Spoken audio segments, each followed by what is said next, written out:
There we go. All right, and we're live, guys. All right, thanks for joining me today. This is Jesse here. I have a channel called JLS Comics. This is actually also going to be for comicbooked.com, so you'll be able to find it there as well, this conversation here.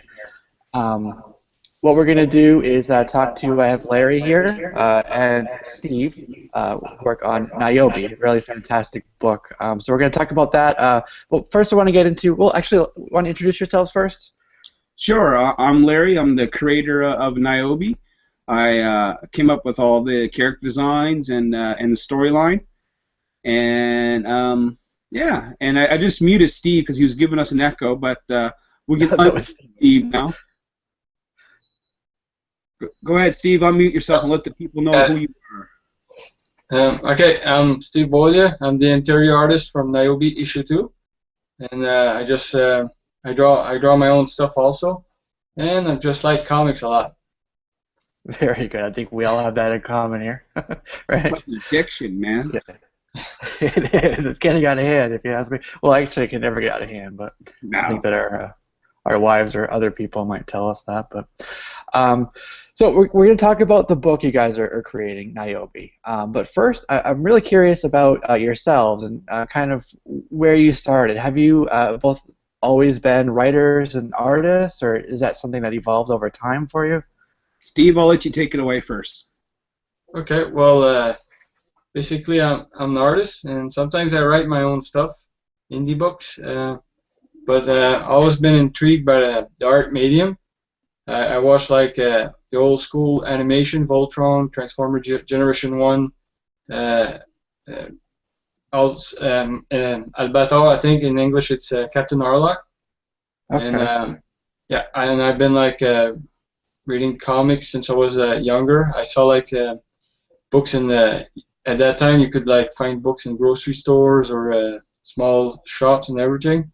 Right. And I found like in French, like I'm French, so I read like my first comics in French, and we had like and when I saw that those books, I just got addicted, and kind of got out of hand a bit, but I just love comics too much, and now I just like I want to be a comic book artist full time, and that's it. Larry?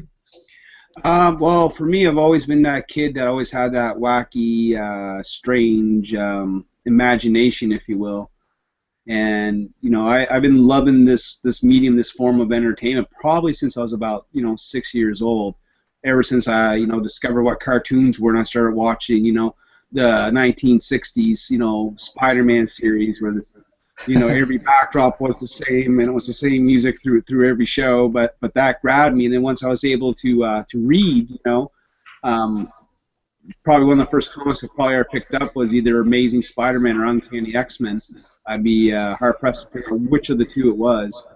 As far as actual writing goes, this is my first venture into the comic book world as a writer.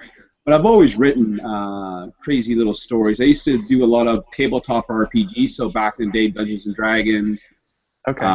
Heroes Unlimited, games of that nature. And I would always be the guy that would have to game master these games, so I would have to come up with all the crazy scenarios and adventures and NPCs.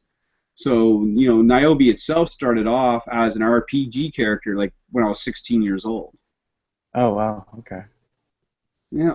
So I got lots of stuff lined up. Yeah. So your mind was games, Yeah. Yeah. So Nyobi kind of grew out of the RPG world, right? Tabletop gaming, would you say? Absolutely, yeah. Okay, very cool. Yeah. There was you mentioned Heroes Unlimited. That was really cool. That was RPG, but for superheroes, basically, right? Yeah, it was done by Palladium Games, so they made games like Rifts, Teenage Mutant Ninja Turtles, Robotech, Heroes Unlimited, Right. games of that nature. It was like basically a system that we played a lot in the early 90s. Right, right. Yeah, I think Jim Steranko did some work for them. Yeah, same with Raymond Perez, Uh-huh. who did a small run on Wolverine and the X-Men not that long ago. Right. I want to And, say even Nick Bradshaw did some work, but I'm hesitant on that one. But Right. There's a guy, Kevin Lang, I think it is, or Long, Kevin Long. Long. He did Quake and Wolfenstein, a couple of those. Yeah, people be amazed, some of these artists that actually worked on some of these older RPG illustrations as, getting their start, into the industry and stuff like that. Right, okay. So that's cool. So Nyobi, I guess, grew out of RPG. Was it strictly that, or did you have any like real life inspiration, people in your life at the time that also influenced that creation? No, it was mainly like the story goes is that I've always wanted to do a comic book about her, but never really knew how. Always took it half seriously, and then being half is being generous. But I always used to draw her, right? I used to draw her all the time. And a few years back, I started going to a lot of conventions, meeting a lot of artists, and I was getting commissions done. But instead of like being typical, oh, can you draw me a Batman or a Wolverine or a Harley Quinn, I would get them to draw my original character. Okay. So I give them a few of my drawings, and I say, here, take this and make it cooler, please, And when that started to happen, then I really got inspired because now I've seen what my character can look like through the eyes of a professional, and then I decided, maybe I should take a real run at this. Let's write a script, and then see where it can go from there. And I mentioned Nick Bradshaw. He lives in our city, so we have very easy access to him. But he came to our comic shop and did a seminar on basically the starting of how to make a comic book, right? How to put together a storyboard and how to think of your panels and design a cover. And that really, me and a group of artists were there, and that really got us all inspired to get going. At that time, I was still, hopefully I could draw it, but I realized I was much better at coming up with the ideas as to making the illustrations happen. And so thank God for Steven here, but yeah. Your dungeon master route. Well, I'm like, I got this portfolio just full of some of the illustrations I got drawn beside me and some of my old drawings and stuff like that. And I'll show one on camera. Now, Nyobi's not an X-Men, but this is like, I'm very influenced by the X-Men, so that was one of the ones that I did. Nice. Very cool. Yeah, and, I could draw enough to say, hey, this is what I like. This is, my vision. And then, can someone else please make it happen? And here be like a second one. Not sure how well that's popping up on the camera there, but yeah, I mean, that's how it kind of evolved. We were sitting around the table one day, me and a group of guys, like 5 or 6 guys that I used to game with, and we were just, I was saying, we've done all these crazy characters. We have all our own original ideas, our own original stories. It's not like, we're playing someone's pre-made module. So why can't we take these stories and make something, make a run out of it? And of course, I got laughed out of the table. Yeah, that will never happen. And that just kind of burned my ass a little bit. And I decided, well, you know what? I'm going to show you guys, and it's going to happen. Yeah. And I was on a mission ever since. Some of the art that was done. This was done by Danica Bryan, which is Nick's girlfriend. This was like one of the first pieces that started me off on the mission. Nice. So. That's just an example of some of the work I got done. But like I had Francesco Francavilla do one, Troy Little of Fear of Loathing Las Vegas do one, Paul Green, who's done work for Xenoscope Grim Fails, do a couple. Of course, our current cover artist, R.B. White, who we got to mention absolutely, has been phenomenal. He's done the cover work for number 2. Oh, wow. But yeah, this has been awesome.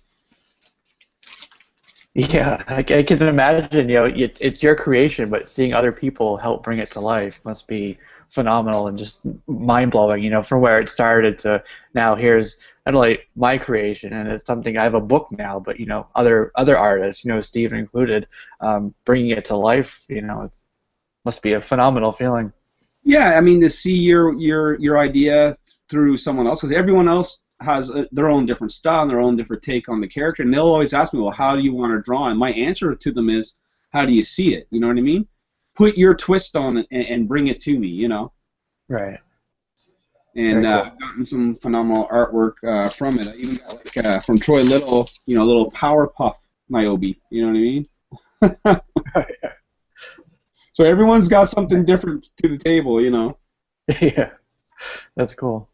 I was talking on a podcast a while back about story building and character building, and there's a couple different schools of thought there. One would be kind of plotting out the plot, sort of an outline form, and ahead of time you're going to go from point A to point B, and the other would be kind of building more of the character and the backstory, and then kind of not really knowing where that character is going to go, right, throughout the story. So you're kind of there with the character, and those turns and what have you are kind of a surprise to you as well. So did you more kind of plot out, the character of Nyobi and where you wanted to see her go, or was it more you created the character herself and you weren't quite sure, where you wanted the story to go once you had all that? I have a loose plot probably for the first 12 issues. Obviously subject to change based on how things go. Any writer will tell you that they'll have one vision when they start, and that will quickly turn into something else as they get going. Yeah. So you got to make sure that you're certainly flexible for that. But like I said, with being her, created since I was 16, her history in my head anyway has been well established, and it's up to me now to put that on paper. Right. For others to see as it unveils, and we give bits and pieces with each issue more and more about her, and not just that, but the world that surrounds her, because Niobe's just not about Niobe. We're gonna be dropping in characters left, right, and center probably for the first 12 issues. Every issue would be like someone's first appearance. You know what I mean? Well, that's exciting, issues, man. All right, and then my next question is, I guess in terms of sort of the logistics around creating a book, what did that look like for you? I think I read or I heard you say something about Kickstarter at one point. Well, Kickstarter is how we got funded. Okay. Without Kickstarter, there'd be no book, and it was a debate internally about whether I should pay for it all myself, or see if we can make a run on Kickstarter with it. And when I did my first Kickstarter, I'll be honest with you, I didn't suspect success at all, but we did really well. We almost doubled the goal on each Kickstarter we ran, which, wow, thank God, happened, because the cost of printing is crazy, and it was a lot more expensive than I anticipated. And then there was the cost of mailing out the rewards, which were a little bit more expensive than I anticipated. So having that little bit of extra money, went a long way. And plus, the great thing about Kickstarter is it gives you exposure to people that would not normally know who you are. If I never had Kickstarter, then the only people that would be aware of Niobe would be like the few people that know about it on Facebook and those locally, around our little city. So this got us a chance to get some, free exposure, more or less, to the U.S. and other places in the world. Really extend your reach, like you said, globally. So that's fantastic, That's one thing that people don't realize about Kickstarter can do for them. I was having a discussion with a couple of other indie creators whether they were debating on going on Kickstarter or not. And I said, well, if you really need the funding, you should. But on top of that, I said, the pure exposure you get, because when people are looking for new comics and indie comics, one of their first stops is going to be Kickstarter. They'll click that little Discover button, click Comics, and right now there's probably 174 live projects on the go. Oh, wow, that's a lot. And there's some great stuff on there. If you like interviewing indie creators, I can certainly point a few more your way. Yeah, absolutely. I'd love to have a spotlight and talk about their stuff. I've had a couple of guys on my own show just this past week. So. Very cool. Yeah, I would love that. That would be fantastic. Hi, Grant. We got somebody in the comments here. Yeah, by all means, guys, if you have questions, I'm sure Jesse here wouldn't mind. You can pop those in the little question box and ask me and Steve anything, and we'll do our best to answer them. Yeah, there you go.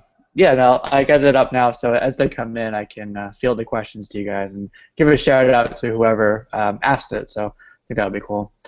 So I guess kind of talking about making the book. Determining, if you're going to print it on your own, if you're going to find a publisher, print run, size, things like that. Was it kind of a seamless process for you, or did you get to kind of know exactly, who you wanted to reach out to and how many books you wanted initially? Well, I think initially with number one, we did about 400 copies. because at that time I was assuming that I was just providing to the people on Kickstarter Okay. and people here locally in Moncton, and that turned out to be a little shy of what we needed. So we did a second print run, probably about 200 or 300 more of number 1. And then when that was done, when we did number 2, of course, we remade more copies of number 1 to put out with the number 2 Kickstarter.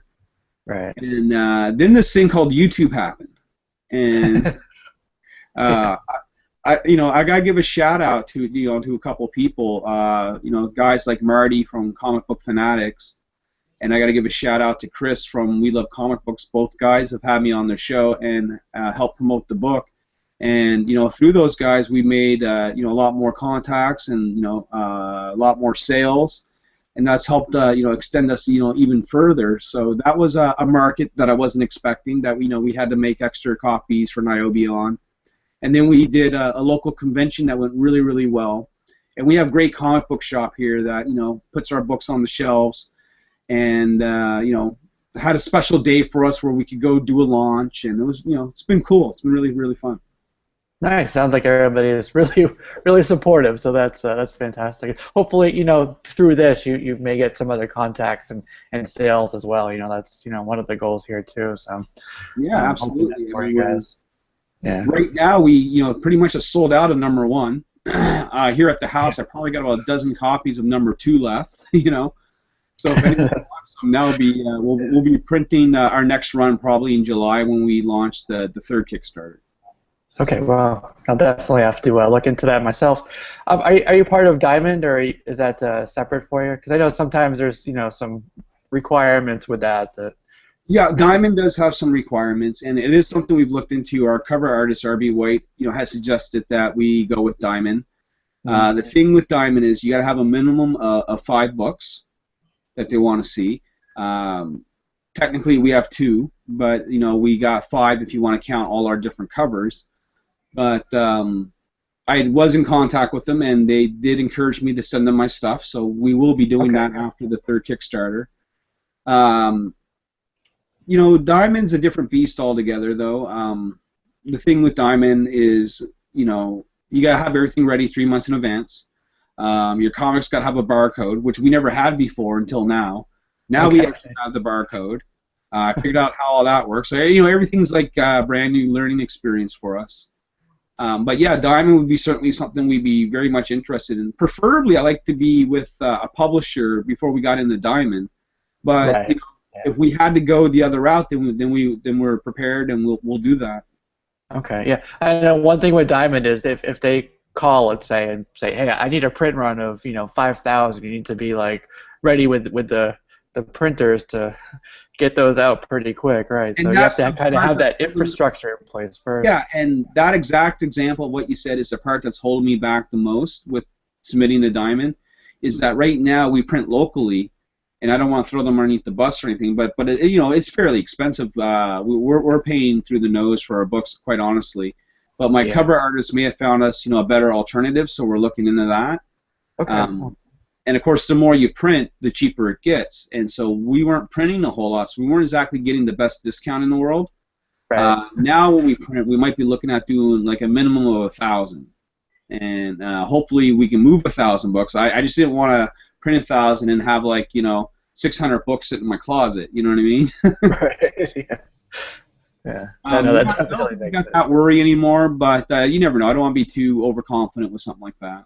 Right. Well, I mean, you by all means, you have the right to be. You're definitely growing, and like we're talking about extending the reach. So definitely, if not there already, really close. So I think that seems like a natural next step for you. So I actually have the comic books with me. Here's the cover for number 1. It's kind of a bit of a glare here. I'm going to try and angle it so that it's not. That cover there was done by Andre Boulard. The interior art was done by David Coates. So a completely different team for number 1 than there is for number 2. But the team is now stabilized. We're with the guys that we want, and we're going forward. But I got to thank these guys for the work that they've done, because without them, we never would have gotten started at all. So. Right. Okay, that's a beautiful cover. Those colors are really vibrant. Yeah, and that's what caught a lot of people's eye. I had a buddy of mine who I didn't know at the time. He's a friend of mine now. But when he first bought the comic book, because we did our first launch on Free Comic Book Day, And he said, you know, I'm not really into comic books that have a female on the cover and the pinks and purples, but he said there was something about that cover that was catchy. And he said, I just had to buy it and check it out, you know. Right. That's good. Right. Judging a book by its cover in this case is a good thing. So. Right. You know, she is kind of a sexy girl, so when people see the cover, they'll have a certain image of what the book is going to be like in their mind. And what I wanted to do was give them that idea, but give them something completely different in between the pages, you know. And hopefully, you know, we can, you know, grab them by the neck and take them for a ride. Right. Yeah. Get that hook in first, and then you got them. Yeah, and then so that kind of No, go ahead. No, you go ahead. I was just Okay. just going to open up the book here and show a couple of like the interior pages of David's artwork. Okay. He's got a nice, phenomenal splash page, which really kind of emphasizes what this book is about a lot. Oh wow. So that's Nyobi catching someone midair from a fall, and yeah, I mean, this book, you know, has a lot of mature subject matter in it. This is about a kid who is a fan of Nyobi because Nyobi is a pop star, and he gets picked on for liking something that, you know, the other kids may not necessarily think is cool. You know, say like if you're like a 14-year-old boy and you like My Little Pony or something, and you know some guys are giving you a hard time about it, and you know he gets to the point where he wants to commit suicide. And this whole book kind of deals around being bullied and suicide. And in the back of the book, we put down the kid's help phone number and the suicide hotline for people that might be going through something similar. So that's what issue number 1 was really about to us, was to make a social statement and at the same time put our hero in the middle of it.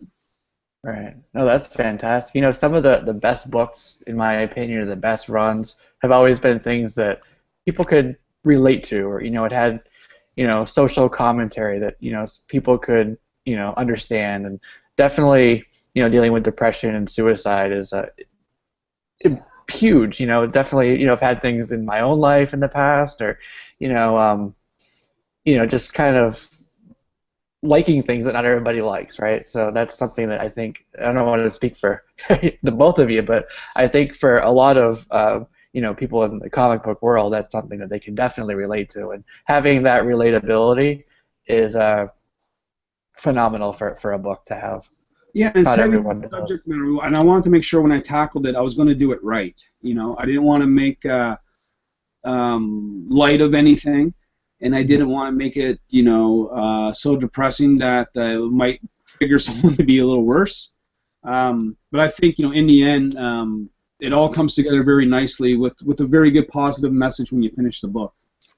Right. No, that's great. So I guess, Steve, we don't want to leave you out here. So I want to ask, how did you guys find each other? Through Kickstarter. Okay. I was looking for new comic books to something different, and different from Marvel or DC. So I found like Kickstarter, and I was like just browsing through the sites, and then I found the cover was Nyobi, the first one, kind of grabbed my attention, and then I clicked on the project, and then I started reading and checking the video, and I really liked the concept of it, and then I was a backer, and later on for the second issue, we on Facebook we started talking. And I saw that Larry was looking for another artist for the second issue because the first artist couldn't continue on the book. And I just wrote him and I told him what he was looking for. And then I sent him a submission, some art I did of Lady Death, and he liked it, and the rest is history. All right. Nice. Very cool. So what's it like working with Larry? Yeah, pretty cool. No, Yeah. Good. Yeah. Yeah. Everything's pretty awesome. He sends me with Skype or YouTube now. We can like talk and see each other, and so we just he tells me what he wants for the book, the style, and then we just I do some sketches and then I show it to him, and we just go on like that, and we can communicate with now with the internet and everything. Makes it works more easy. Yeah, I mean, that's been our saving grace, is be able to do video chat, because literally, you know, Steve could hold up, you know, a page, you know, and say, this is how it looks, and what do you think? Like, for instance, we'll showcase some of Steve's work right here, and this is all original work. These are the original pages for Nyobi #2. And, so with the power of video chat, it's made our lives a whole lot easier. Now, Steve only lives like a 6-hour drive away, but it's still a 6-hour drive. We only met each other once, face to face, and that's when I got him to come down here for our convention. And but it feels like we've known each other for like a couple of years now through this video chat, Yeah. And look, here's a picture of Steve's version of Avani, our new villain. You can definitely see his 90s Lady Death influence all over her there. I like that. Yeah, she's kind of a bad girl, but we like our bad girl because our new villain seems to be a hit. This is the cover for #2, done by R.B. White, who's had work published in Heavy Metal Magazine and Grim Fairy Tales. So that's our hero cover. And then we had a variant with our villain, which people really seem to like, and this is Avani, and she's the villain that we introduced in #2. Wow, that's and then nice. we have a blank variant as well, where people can take to conventions and get drawings on, which I probably cleaned about half of them, and they're all hanging up on my wall with various artists. Guys like Mike Ruth, Marguerite Sauvage, Nick Bradshaw, Troy Little, Sandy Carruthers have all done personal covers for me on my books, including R.B. White and Steve. Wow, those are fantastic. One thing, of all mediums, the books, art, comic books are that one form where the artist and the writer really have to be cohesive, and the art tells the story as almost as much as the writing does, if not, in some of the panels, the same. So those really have to be kind of in sync, intertwined together. Exactly. So. And on top of that, you should be able to look at a book with no dialogue at all, follow the art, and basically get the gist of the story. If you can't do that, then there's something wrong with the illustrations. Yeah, right. No, I agree with that. And me and Steve have never had that problem at all, so it's been absolutely fantastic. Good. And, I even sent Nyobi to PGX to get graded so I can have one archived forever, and they're very nice enough to give me a 9.8 on #1. So. Very cool. Congratulations. So I got that anyway. They didn't grade my other books as high, but I got 9.8 on that one. That's awesome. That should go on the wall somehow, right? Oh, that's definitely getting mounted up. Oh yeah. Nothing like that is for sale. And I've already had people ask me, and the answer is no. That's not going anywhere. I don't blame you. Yeah, that's very good. So, we're talking about you guys working together. If, God forbid, this is completely hypothetical, you didn't work with each other, right? Is there anybody in the industry that you would want to work with, or anybody that you've sort of looked up to as inspiration that you would love to? Now we're talking like let's say that me and Steve didn't know each other, and I could just pick anyone. Well, let's go with living. Yeah, sure. Okay. I mean, I've always been influenced by guys like J. Scott Campbell, would probably be like my top favorite artist. But I mean, I'm a kid from the late 80s, 90s, so I'd be pulling out names like Jim Lee or Art Adams or Ivan Reese right now. He's rocking. How about David Finch? But I'm saying some top tier name guys here, but even like guys who are just getting going now, like Paul Green. He's got a very amazing style that reminds me a lot of Campbell's style. And if I didn't have Steve, I'd possibly be talking to Paul right now. You know what I mean? He'd be a fantastic guy to, and we still might hit Paul up if he's ever interested in doing variant covers. Another guy would be like Ken Lashley. He's got phenomenal art up there too. Yeah, he's been doing some good stuff with X-Men lately. Yeah, he's been on the Uncanny X-Men run, which is absolutely fantastic. And I had a chance to meet him here in Moncton. He's actually got a Nyobi blank cover of mine, and I gave to him last year that he's going to send to me, he said, within the next couple of weeks. So I'm very excited to get a hold of that. So, being in the indie world has, allowed me to meet other indie creators, but on top of that, it's allowed me to communicate with people that are actually doing this on a professional level, which has been like awesome. So yeah, I mean, those are my top tier guys. You know, a guy who I love to have like a variant cover, and this might be controversial to some, would be like Milo Manera. You know, I absolutely love his style. Let's take the whole Spider-Woman cover out of the scene. He's done a great Guardians of the Galaxy cover. He's done a great Wasp on Uncanny Avengers. He's done a beautiful Shayna on Savage Wolverine. You know, Scarlet Witch. You know, you name it. That man has some gorgeous looking work. Yeah, absolutely. What about you, Steve? Who would you like to work with? Yeah, Brian Pulido. I'm a big Lady Death fan. That would be a writer that I would like to work with. Good choice.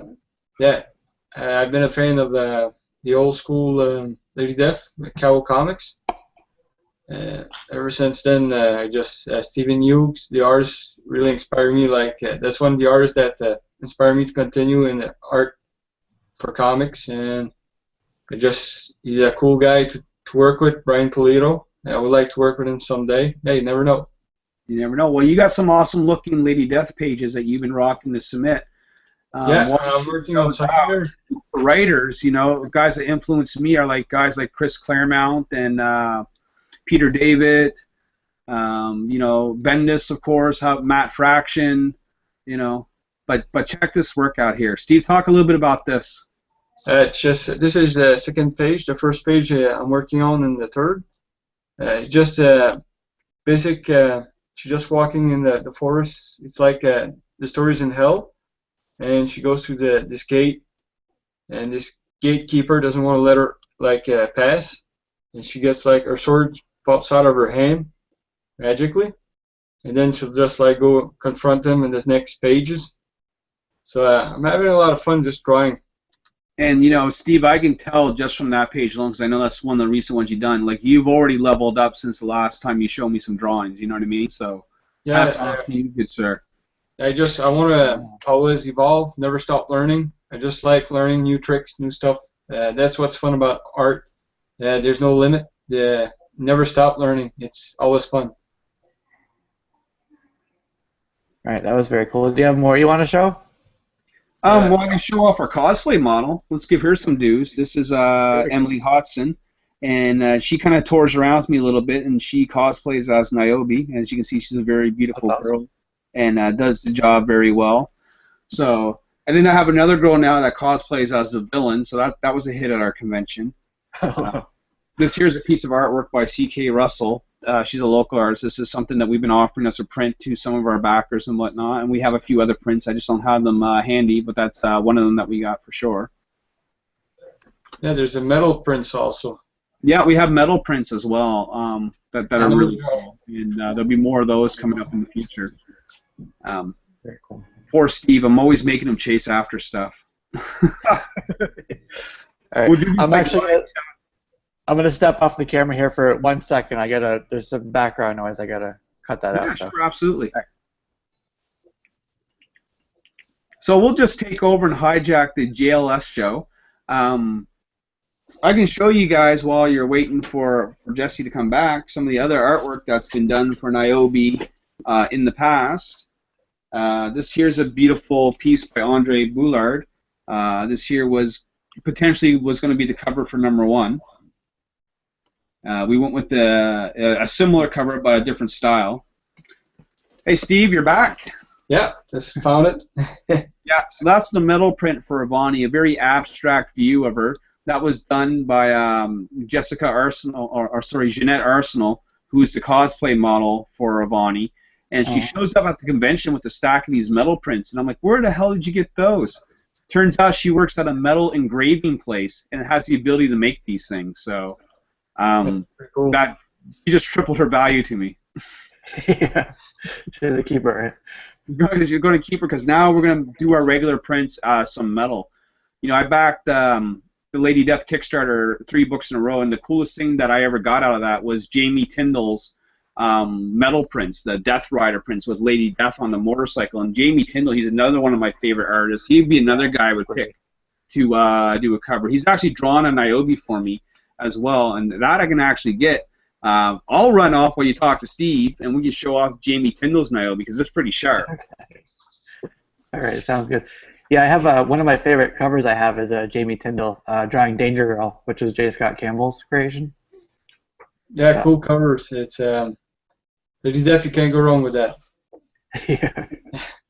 Well, I know the cover you're talking about. He's probably done a couple of, but it's probably the Mayday cover that you're referring to, which I bought off him when I met him at the con.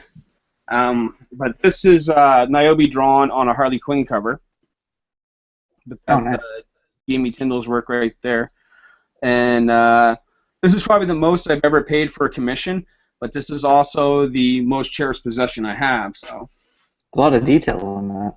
Yeah, no, he did a really sharp job for me, and he was a really nice guy. I never met anyone in the industry yet that I didn't like, that I didn't think was very cool and very nice. So that's good. But yeah, we'll be looking to get. Oh, there's the pinup for the swimsuit issue. So basically, Nyobi 3 is going to be a swimsuit issue, but it won't be just all pinups. There will be about 10 or 12 pinups in the book, and there will also be a 20-page story where she's on a beach doing a photo shoot, and some shit goes down, some shit goes wrong, right? So it's not your stereotypical swimsuit issue where it's just all eye candy. We're going to give you a story along with it, but we're also going to give you some eye candy. And I've lined up, about half a dozen artists to do these pictures for us. So it's going to be pretty awesome. We'll have a good girl cover, like a girl next door kind of cover, and then we're going to have like Nyobi, kind of a more risque bad girl style, and then we're going to have our blank variant again. So it's going to be cool. So something for everybody. Yeah, that sounds like something for everybody. I would love to have all three of those, actually. And it will be RB White who will be doing the covers again. So he's on board for as long as we want him, so that's awesome. Nice. Very good. All right. And I would love to have... Oh, I'm sorry, go ahead. No, you go ahead. I was going to say I would have loved to have him on the show, but from what I understand, he doesn't do a whole lot of things like this. He kind of likes working behind the table and not so much interviews. So yeah, I've been trying to round him up, but that's been hard, man. Yeah, some people, whether they're shy about it or just their schedule doesn't permit it, it's hard to track him down. Yeah, no, he's got a hectic. There's a lot of conventions. He's got a large circuit that he does. He goes to some of the major ones, like some of the fan expos and things like that. So. Okay, very cool. Okay, great. So, are you on issue 2 or issue 3? We're working on our third issue right now. And I've been neck deep into the script, and Steve's been doing some new character designs for the issue. And excuse me, starting to lose my voice. And RB White's been working on some of the cover designs. So those are all up and coming. Nothing that we can really show now because things are just in those stages where they're kind of half done. The only thing that I can kind of tease right now is that these are the first pinups that will be in the book. And I told each artist to do me a good girl pinup and a bad girl pinup. So this is from C.K. Russell. This will be the good girl pinup that she'll have in the book. Nice. And I got to find the bad girl pinup now. But, yeah, I mean, not a whole lot that we can show at the moment. But it's all up and coming. It'll be around real soon, so. Oh, here's the bad girl one. There. Right here. So this is kind of the bad girl image she did. So a little bit less clothing, a little bit more sexy pose. So it'll be a mix of the girl next door and then kind of the more saucy type. Very good. Very good. Yep. And like I said, we're looking to do that around mid-July-ish, have that launched. And then we'll do a 30-day campaign. We'll probably be looking at a goal of about 2,000 to get it up and running. Okay, I'm sure you'll get that pretty quickly. With work like that. Well, I mean, our first one we were very modest about. We did a goal of $1,250 just to basically cover the print costs, and I was going to cover everything else. And we ended up doing $2,700, so that was awesome. So we more than doubled on the second Kickstarter. So we had 99 backers exactly. And surprisingly, about half of them went for digital, which kind of blew me away. because we were having a debate the other night on one of the other comic book shows I was on about the popularity of digital comic books, and that's a whole other topic. But they were asking me, how digital sales were, and I'm like, well, don't underestimate the power of digital because some people do like that, Yeah, absolutely. I think some people prefer that over the more traditional form. Yeah, especially those who are born into it, Right. the younger crowd that are more used to using tablets and smartphones than say I am. But yeah, so people are asking me, like, are you just going to do it digitally? Are you going to have the, still continue with the hard copies? And my answer is we're going to do the best of both worlds. Why not, That's smart right there. That's, reach both people. Yeah. Right. And, Steve, he's got other projects as well that he could talk about. Steve does a comic book called Linda 7000, which seems to be starting to get around a little bit. Yeah, it's got it right here. Oh, nice. It's a magazine size, different size than usual. It's kind of like a space story. I'll show you the first page. I like putting a lot of details in it. It's French and English, bilingual. I'm a big fan of Jack Kirby, so. I was going to say that first page, that space station, definitely has that 60s Kirby vibe to it, especially with the way you're doing the inking there, that pure black and white style.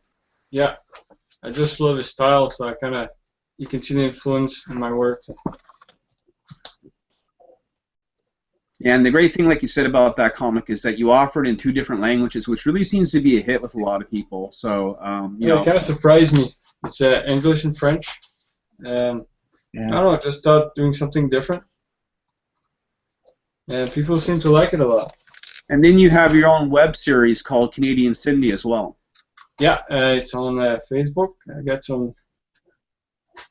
So Steve's been a very busy boy. Yeah, just more work, the better. Less sleep.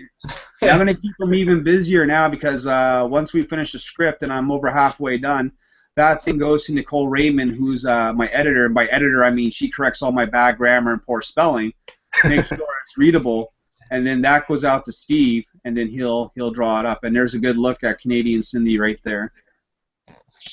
Yeah, I got her in superhero clothes. Yeah, that's so cool. Yeah, there we go.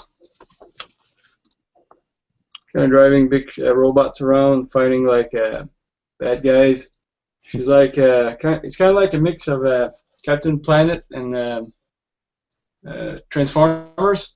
Okay.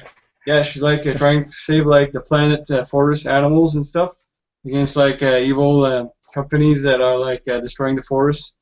And she used like big mecha. It's like a ship mode, and they transform into a big robot.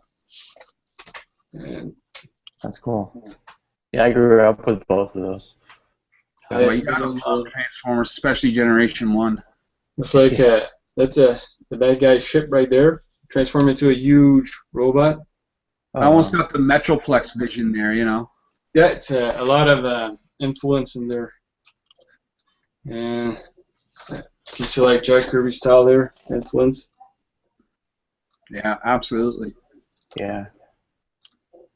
Yeah, I wanted to do like in black and white because it's different.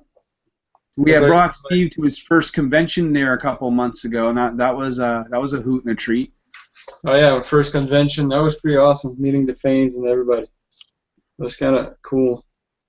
Yeah. So did you go together or separately to that? Was that for Nyobi or was that for this book? No, I had Steve bust down, and he stayed the weekend at my house, and then we did the convention together. And it was awesome, for his first convention, being behind the table instead of in front of it, was an experience. And, we did a lot of signing the books and taking lots of pictures. And, of course, we had the girls run around as our characters, and we did a couple of photo shoots and things of that nature. And hopefully in April, I'll be at the Calgary Fan Expo, and we'll have a table there. I applied for a table, and as far as I know, things all look good for that. So that will be the biggest stage that I would have ever been a part of. That's an expo that does about 100,000 people, where the expo or the convention that we were just at a month or two ago was about 1,500 people. So Wow, big difference there.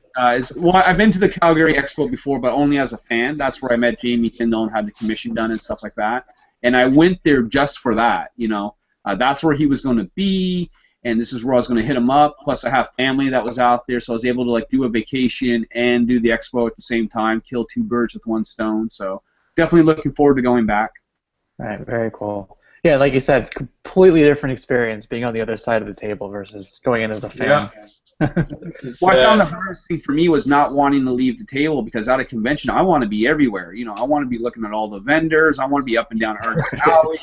Yeah. You know, and I was like finding myself, you know, struggling to be able to do those things, but plus run a table at the same time. So I was glad I had Steve with me that he could look after things for a little bit, and the cosplay girls could sit down for a half hour and run the table while, you know, I gathered up a couple of signatures and stuff, right? But yeah, that's good. Working in shifts. Well, that's part of being a team. You guys seem like a pretty cohesive unit. So. Yeah, no, I mean we did really well for our first outing, and yeah, so who knows what's going to happen in the future, and you know, doing activities like this is, you know, something I love to do is talk to anyone that wants to talk to us about Nyobi. We're more than game to do that. So. And you know, if you happen to be a publisher, we're game to talk to you too. So, you know, people ask me, you know, would you ever want to be with Marvel and DC? And my answer to that is not really, because you know I don't want my property to be owned by someone else. Exactly. But you know, the goal is Image Comics. I want to see the big eye. I want to see the logo on my comics someday. That's what I'm aiming for. So. Yeah. Whether we get there or not is one thing, but it's always nice to have a goal to aim for. And not to say that we wouldn't, you know, go with some other publisher. I mean, you know, the deal hits the table, we're more than willing to, you know, look at anything. But you know, if I was to pick one out of the hat, it would be Image. Okay, and cool. You know, I'm a big fan of those guys. I believe in everything they do. You know, we're talking about 7 guys that, you know, turn down a guaranteed gig to go start their own thing because they believe in creator rights. They believe in receiving the royalties for their hard work. Those guys are the guys that put Marvel on the map in the 90s, and without those guys, you know, we may not even have Marvel Comics today. You know, when you talk about Jim Lee's X-Men #1 selling 8 million copies, being the best-selling comic book of all time, that says a lot. You know, Todd McFarlane's work speaks for itself. And even though people will diss Rob Liefeld, no one can, you know, take away his success when he was a new up-and-comer, you know, when he was doing X-Force and everyone's favorite Mutant Deadpool, you know. Yeah. So. Yeah, I know. Love him or hate him, there's no denying his success and impact in the industry. Yeah, he brought them things to the industry. Valentino and Wallace, I can't pronounce his last name right, but yeah, he did some phenomenal work on X Factor, and yeah, I mean Eric Larson, you know. Yep. I recommend anyone that wants to get into indie comics, you know, watch the Image Revolution DVD, and go on YouTube and watch the 20 Years of Image comic book con panel that they do. It's really inspiring. Every time I get a little down in the dumps, I'll watch that comic book panel, and I'll remember why I wanted to do it again. You know. Yeah, definitely good choice. And you know, the idea of create your own content, you know, through a large publisher like that. And I don't know if we can still call them independent, to be honest, these days. But the fact that they're still, yeah. I'll meet Steve there because he's giving us the echo. They're part of the big 3.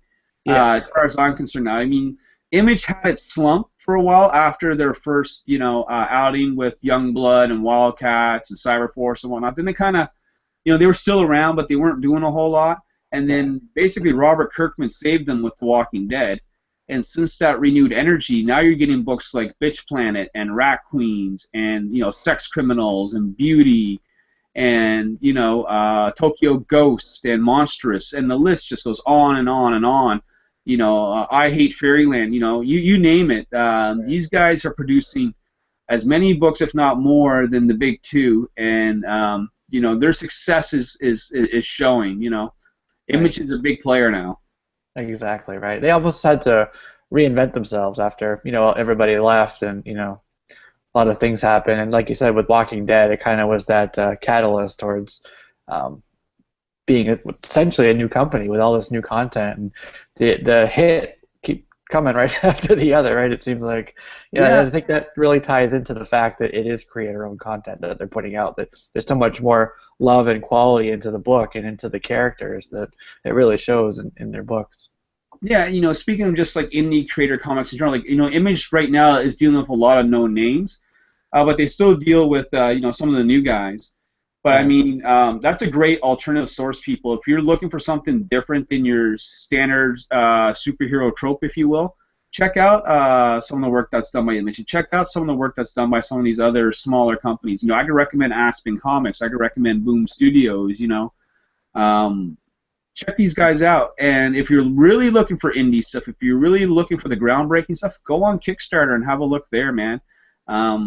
You'll be surprised at the talent that's out there that you have no idea even exists. Yeah, exactly. There's so much more to this world, this universe that we have than, just straight up superheroes, right? It's so much more than that. So I'd encourage anybody to broaden your horizons, whether it's getting out of the big two, the big three, or out of any particular subgenre. Just broaden your horizons and read more, see more. So I want to give a shout out to Colton and Casey Sorrells, the Sorrell brothers. They got a phenomenal project right now. I know we're supposed to be talking about Nyobi, but I'm going to talk about them for a second. They got a project called TITS, T-I-T-S. Now, I know what the name sounds like, but it actually stands for Transmigrant Interdimensional Taxi Cab Service. And it's this crazy sci-fi run about this drunken taxi cab driver and his cat that goes on all these grand intergalactic adventures. And the art looks phenomenal. The concept is hilarious as hell. They got 2 days left on their Kickstarter, and they're less than $100 from making goal. So go check it out, folks, and give them, man, let's see if we can't give them a little bit of a boost. And Jesse, these are some of the guys I want to recommend to you that maybe you can talk to, for next show, because I know that I've already spoken to them, and they're more than down to come on a show and talk about their project.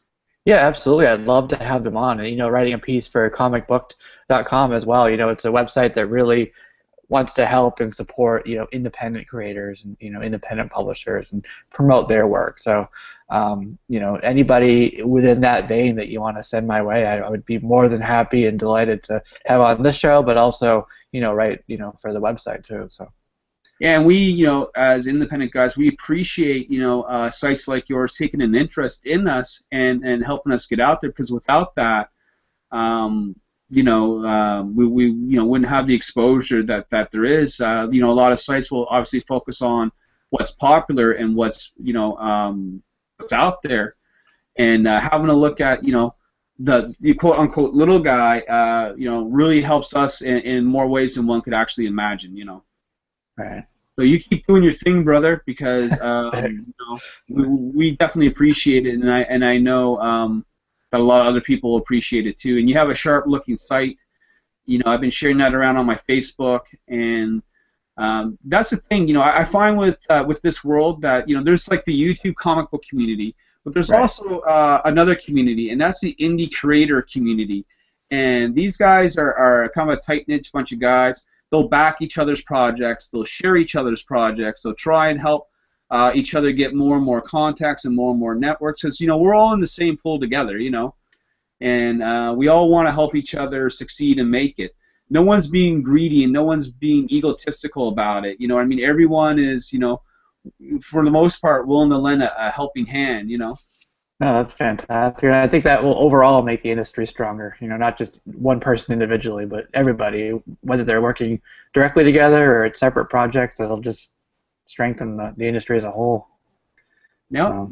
I mean, Ken Lashley, he's working on an indie project that's on Kickstarter that just wrapped up called Earth Outlaws, and he did a cover for those guys. And so you'll find some of these bigger names taking on some of these smaller projects. Some of these guys like to work on indie books. It's out there. Yeah, very good. All right, well, we're approaching an hour now. I think we're actually we're about at an hour. So we'll kind of start wrapping things up here. Want to ask you, where can people find you? Where, if they wanted to reach out to you, if they wanted to buy a book, go ahead and sort of plug away your website, your contacts, whatever you want. Sure. We had an actual NyobiLee.com website, That was dropped after a year. It wasn't really getting much traffic at all. Might have to renew that domain name. But right now we have Nyobi Lee 1 at Facebook.com. There's Nyobi Comic at Twitter. There's my own personal Facebook page, which I'll add anyone. So that's Larry P. Higgins on Facebook. Anyone can add me up there if you're interested in Nyobi. All you have to do is shoot me a private message. What we've been doing right now to get them out is we've been just, direct sales, more or less. Contact me, and then we send out a PayPal invoice. And at that point, we'll ship you out comic books, right? But really, the big thing would be look out for the Kickstarter in July. If you want Nyobi, that'd be the best way to get Nyobi, and it'd be the best way to support us because all that money goes to funding the project, right? Right. So if you can hold off for another month and a half, and wait for July for the Kickstarter, that'd be fantastic. And I also do YouTube, so it's Rebel Comics, spelled Komix, and on there I talk a lot about the project as well. And of course I talk a lot about comic books in general and a little bit of live gaming and a little touch of everything that's pop culture. So for me, it's just not about the one comic. It's about comic books in general. You can definitely see the wall behind me. I'm certainly a fan and been a fan for a long time. Steve, where can the peeps find you, my friend? Well, you can find me on Facebook. It's Facebook Steve Bodia. And if you want to buy a Linda 7000 book, just send me an email, and I'll tell you how to do it. And I also do commissions. So if you want commissions, just send me a message on Facebook. And there's a Linda 7000 Facebook also, and you can find Canadian Cindy on Facebook also. There you go. And I definitely recommend having Steve do a commission for you. He does a really good job. Oh, definitely. Please, if you're watching this, reach out to them. Support these guys. Really doing a phenomenal job with their project together and individually. So reach out to them where they said. Links will be down below as well. Definitely commission would be fantastic if you want to get that from Steve as well. So. This will be here, also comicbook.com. It'll be on the website, YouTube channel, excuse me, for the website. And look for, if you're coming here from YouTube, look on comicbook.com as well. There'll be an article about Nyobi, about Steve and Larry, and this will be part of that. If you're coming from the website, to this, feel free to listen through here, look down below at some of the links in the description, and reach out to them as they just mentioned. So I want to thank you both for being here. This has been a lot of fun, really insightful. I love talking to you both about kind of your history and books and projects. So I know busy weekend and all. So thank you for taking the time out to do this. I really do appreciate it. Hey man, thanks for having us, and we want to thank you obviously for hosting us and allowing us to come on and blabber away a little bit about this.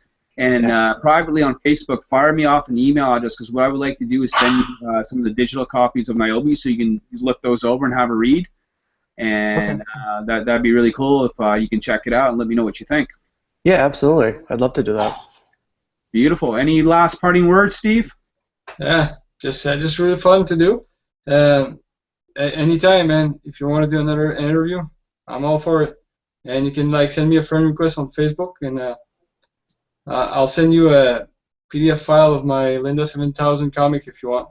Okay, yeah, definitely. Send it on over. We'll do a review of it.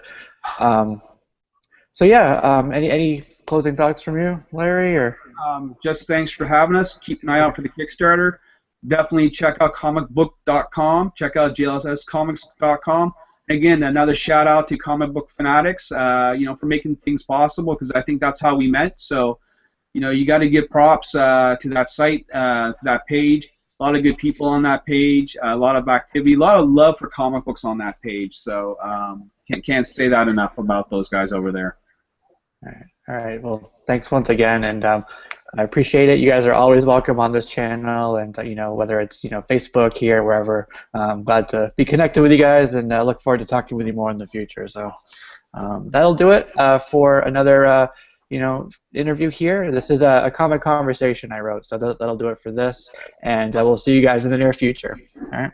Beautiful. Thanks a lot, Jesse. Have a good day, sir. Cool. You too. Take care.